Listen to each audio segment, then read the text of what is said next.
안녕하세요. 가정의학과 전문의 정혜원입니다. 오늘 이야기 꼭 끝까지 들어보셨으면 좋겠습니다. 왜냐고요? 이 5가지만 줄여도 암세포가 자라기 어려운 환경을 만들 수 있기 때문입니다. 특히 첫 번째 음식은 우리가 무심코 매일 먹고 있는 그것입니다. 자, 그럼 바로 시작하겠습니다. 암세포는 우리 몸속에서 자라나기 위해 엄청난 양의 당분, 즉 혈당을 필요로 합니다. 정상 세포에 비해서 20배나 더 많은 혈당을 소비한다고 알려져 있지요. 그러니까 설탕이 많이 들어간 음식이나 달달한 간식은 암세포에게 밥을 주는 꼴이라고 보셔도 됩니다. 우리가 단 것을 많이 먹으면 혈당이 금세 올라가고 그 상태가 오래 지속되면 혈관 안에 피가 끈적끈적해지기 시작합니다. 이런 상태가 계속되면 온몸에 만성 염증이 생기고 이 염증이 결국 암세포가 자랄 수 있는 환경을 만들어주게 되는 겁니다. 특히 당뇨가 있으신 분들 반드시 주의하셔야 합니다. 왜냐하면 당뇨 환자분들은 암에 걸릴 위험이 일반인보다 1배 반에서 2배 정도 더 높다는 연구도 있기 때문이죠. 그렇다고 해서 사탕 하나 먹었다고 바로 암에 걸리는 건 아니지만 매일매일 드시는 식습관이 문제인 겁니다. 껍질을 벗긴 흰 쌀밥, 설탕이 많이 들어간 과자, 달달한 음료수 같은 음식들, 이게 전부 다 혈당을 확 올려버리는 음식들이에요. 여기서 중요한 건 혈당을 천천히 올리는 음식은 괜찮습니다. 예를 들어서 현미밥이나 채소 같은 음식들은 혈당을 급격하게 올리지 않기 때문에 상대적으로 안전합니다. 혈당을 올리지 않는 방법에 대해 궁금하시다면 영상 뒷부분에 링크를 남겨 놓을 테니 꼭 시청해 보시기 바랍니다. 그러니까 무조건 단 걸 다 끊어야 한다고 생각하지 마시고 드시는 양과 종류를 조금만 조절하셔도 도움이 됩니다. 이 부분은 암 환자뿐 아니라 당뇨가 걱정되시는 분들께도 꼭 말씀드리고 싶은 부분입니다. 왜냐하면 우리 몸은 결국 연결되어 있기 때문입니다. 혈당이 높으면 염증이 생기고 염증이 있으면 암세포가 자라기 쉽고 암세포가 자라면 우리 몸은 점점 약해지게 되죠. 우리가 입에 넣는 한 숟가락이 암세포를 키울 수도 있다는 점 꼭 기억하셨으면 좋겠습니다. 두 번째로 많은 분들이 평소 즐겨 드시는 음식 중 하나에 대해 말씀드리려 합니다. 겉보기에는 그저 간편하고 맛있는 반찬처럼 보일 수 있지만 사실 암과 깊은 연관이 있는 식재료입니다. 바로 가공육입니다. 햄, 소시지, 스팸 같은 음식들이 여기에 해당합니다. 선물 세트로도 많이 오고 냉장고에 하나쯤은 늘 들어있는 그런 식재료지요. 그런데 이 가공육이 세계보건기구에서 지정한 1급 발암물질이라는 사실 알고 계셨나요? 고기를 가공하는 과정에서 아질산나트륨이라는 첨가물이 들어갑니다. 이 물질은 고기의 단백질과 만나면 니트로사민이라는 아주 위험한 발암물질로 바뀝니다. 이건 단순한 이론이 아니라 수많은 연구에서 입증된 사실입니다. 특히 매일같이 소시지나 햄 같은 가공육을 50g 이상씩 섭취하게 되면 대장암 발생 위험이 약 18% 정도나 높아진다고 합니다. 50g이면 어느 정도냐고요? 소시지 1개나 햄 한두 장이면 충분합니다. 우리가 생각할 때는 이 정도야 뭐 하며 무심코 먹는 양이지만 그게 모이고 쌓이면서 우리 몸을 위험에 빠뜨릴 수 있다는 말씀입니다. 그리고 가공육은 보통 짭짤하게 만들어져 있기 때문에 나트륨 함량도 매우 높습니다. 고혈압이나 심장병이 걱정되는 분들께는 이 점도 결코 가볍지 않습니다. 이쯤에서 실제 사례 하나 들려드리겠습니다. 71살 이선옥 할머니는 매일 아침 식사로 햄 한 장을 구워 드시는 게 오랜 습관이었습니다. 아들이 사다 준 햄이라 맛도 좋고 먹기도 편해서 매일 먹었어요. 그런데 병원에서 대장 내시경 받고 나서 그 말을 듣고는 소름이 돋았죠. 조기암이라고 하더라고요. 의사 선생님이 햄이나 소시지 같은 거는 좀 피하라 해서 그때부터는 삶은 달걀이나 두부로 바꿨습니다. 이선옥 할머니처럼 너무 늦기 전에 습관을 조금씩 바꾸는 것만으로도 위험을 줄일 수 있습니다. 저도 환자분들께 늘 이렇게 말씀드립니다. 완전히 끊는 게 어려우면 횟수를 줄이고 양을 줄이는 것부터 시작해 보시라고요. 가공육은 그 자체로도 위험할 수 있고 더구나 풀에 굽거나 튀기게 되면 발암물질이 더 많이 생성됩니다. 그러니 바싹 구운 햄, 튀긴 소시지 같은 조리 방식은 되도록 피하시는 것이 좋습니다. 가끔 먹는 건 괜찮지 않느냐고 물으시는 분들도 많습니다. 맞습니다. 한두 번 드신다고 당장 무슨 일이 생기는 건 아닙니다. 하지만 매일같이 습관처럼 섭취하는 것이 문제인 겁니다. 이제부터라도 식탁 위에 햄이 올라올 일이 있다면 한 번쯤 더 생각해 보시기 바랍니다. 세 번째, 우리 식탁에서 빠질 수 없는 반찬이 하나 있습니다. 바로 젓갈과 김치입니다. 특히 된장찌개에 젓갈 하나, 밥상 위에 시원한 묵은지 하나 있으면 밥맛이 살아나지요. 하지만 오늘은 그 익숙한 반찬들이 암과 어떤 연관이 있는지 조심스럽게 설명드려 보겠습니다. 먼저 젓갈은 그 짠맛 때문에 우리 몸에 나트륨이 많이 들어가게 됩니다.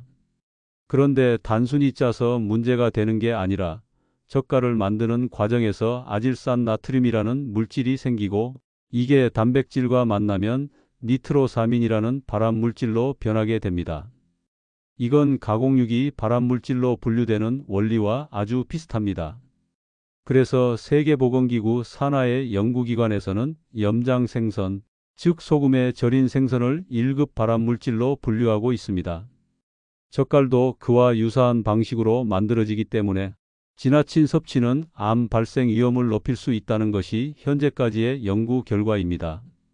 그럼 김치는 괜찮을까요? 사실 김치 자체는 발효 음식이고 유산균이 많기 때문에 오히려 건강에 도움이 된다는 연구도 많습니다. 하지만 문제는 젓갈이 많이 들어간 김치 그리고 너무 오래 발효된 김치입니다.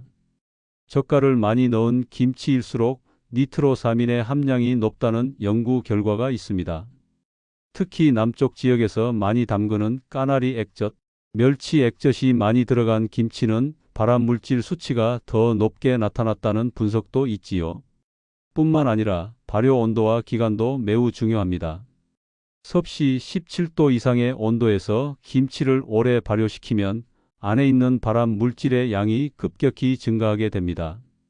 즉, 너무 오래된 신 김치는 그냥 맛만 강한 것이 아니라 건강에도 해로울 수 있다는 점을 말씀드립니다. 이쯤에서 한 분의 실천 사례를 나누겠습니다.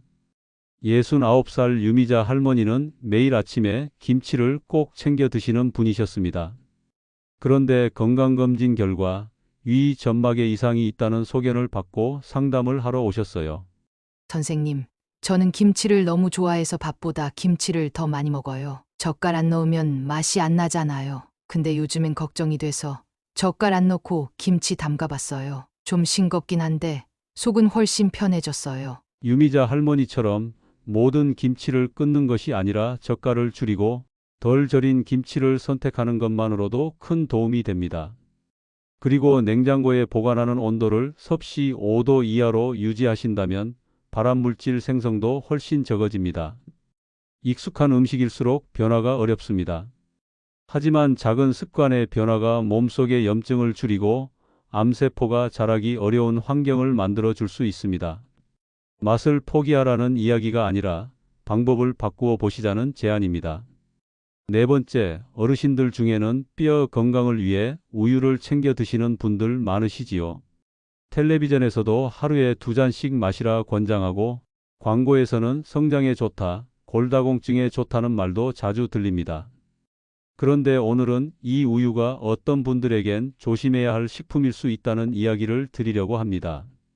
우유 속에는 단백질, 칼슘, 비타민 D처럼 건강에 유익한 성분들이 분명 들어 있습니다. 하지만 문제는 우리 몸속의 호르몬과 비슷한 작용을 하는 성분들이 함께 있다는 겁니다. 특히 유방암이나 난소암처럼 여성 호르몬의 영향을 받는 암에서는 이 부분을 조심하셔야 합니다. 우유를 분해하면서 생기는 갈락토스라는 물질은 난소암의 발병 위험을 높이는 원인 중 하나로 지목되기도 했습니다. 그리고 우유에 들어있는 IGF-1이라는 성장 호르몬은 유방의 세포를 자극해 유방암의 발생 가능성을 높인다는 연구도 있습니다. 하루에 우유를 3잔 이상 드시는 여성의 경우 우유를 거의 마시지 않는 분들보다 난소암의 발생 위험이 3배 가까이 높아졌다는 연구 결과도 있었습니다. 또 유방암을 앓은 분들 가운데 우유나 치즈 같은 유제품을 줄이자 재발 위험이 낮아졌다는 사례도 있었지요. 그렇다고 우유가 무조건 나쁘다는 뜻은 아닙니다. 우유에는 항암 작용을 돕는 비타민 D, 면역을 높이는 락토페린 같은 성분도 들어있기 때문입니다. 그래서 저는 이렇게 말씀드립니다. 유방암이나 난소암 가족력이 있거나 이미 진단을 받으신 분이라면 하루에 2잔 이상은 피하시는 게 좋습니다.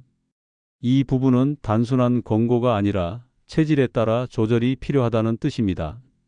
개개인의 몸 상태에 따라 어떤 사람에게는 약이 될 수 있는 음식이 다른 사람에게는 독이 될 수도 있으니까요.